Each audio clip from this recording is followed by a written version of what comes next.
সন্ধ্যায় প্রধান উপদেষ্টার সঙ্গে বৈঠক করবে জামাত।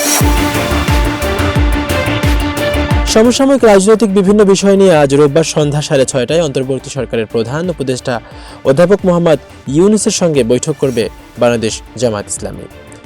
বৈঠকটি হবে রাষ্ট্রীয় অতিথি ভবন যমুনায়। দুপুর 12:15টার দিকে এক সংবাদ বিজ্ঞপ্তি পাঠিয়ে জামাত এ তথ্য জানায়। বিজ্ঞপ্তি অনুযায়ী জামায়াতের আমির শফিকুর রহমানের নেতৃত্বে 4 সদস্যের এই প্রতিনিধি দলে আরও থাকবেন দলের নায়েবে আমির সৈয়দ আবদুল্লাহ মুহাম্মদ তাহের, সেক্রেটারি জেনারেল মিয়া গোলাম পরওয়ার এবং সহকারী সেক্রেটারি জেনারেল রফিকুল ইসলাম খান। জামায়াতের প্রচার ও মিডিয়া বিভাগের প্রধান এহসানুল মাহবুব জুবায়ের গণমাধ্যমকে বলেন, জামাত আমিরের নেতৃত্বে 4 সদস্যের প্রতিনিধি দল প্রধান উপদেষ্টার সঙ্গে সাক্ষাৎ করবে।